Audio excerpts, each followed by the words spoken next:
Hey guys, it's Saturday night, we're in my gym, and that's why it's empty, because everyone else has a life. We're here because we're dedicated. I'm gonna go through some of my essentials for glute activation that really make my lower body workouts just feel really productive, and I leave the gym feeling accomplished because I can feel it everywhere. So you're about to see my warm-up, and then we'll dive into the rest.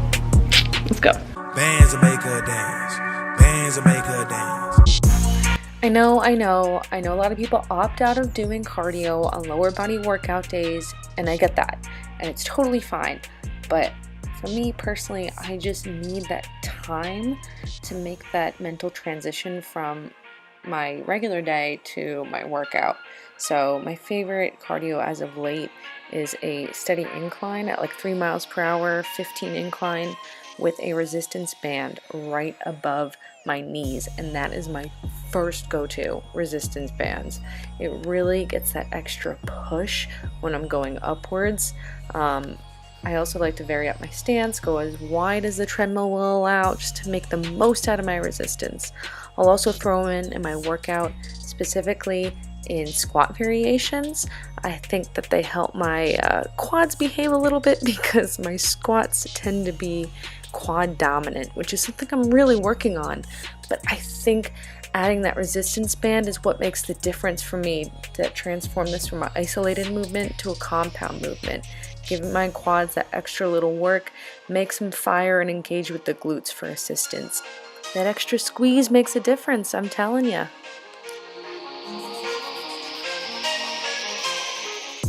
My second little tidbit for glute activation is to do unilateral movements, meaning doing one leg or one side at a time.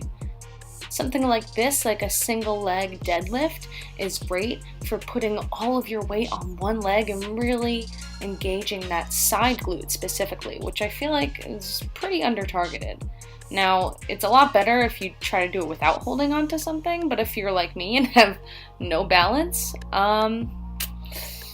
assistance is better than nothing. So know your strengths.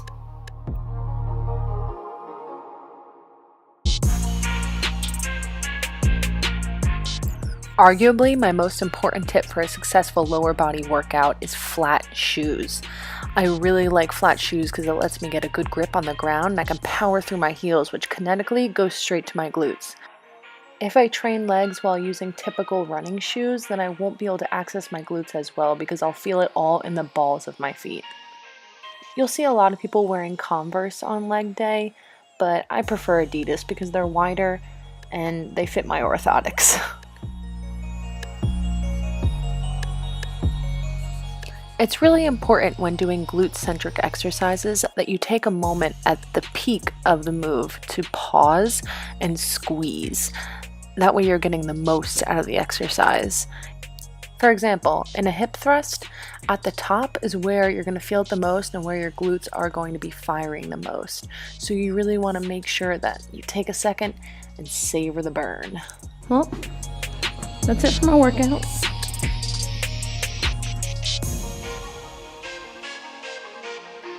And with that, I'm leaving you one more tidbit of how to really get that glute activation for your lower body workouts, and that is the mind-body connection. I know it seems kind of a cop-out for a tip, but believe me, the more you visualize those glute muscles at work, and the more you try to make that connection with your mind while you're doing the exercises, the more you're gonna feel it. Because if you're thinking in your brain, I'm working my booty, your brain's gonna tell your booty to go to work. Get your brain in the game just as much as you're getting your muscles in the game during your workouts, and I promise you, you'll be satisfied. All right, we're heading out. We put in a good night's work. Go in peace, be kind to yourselves, and get the hell out of my gym.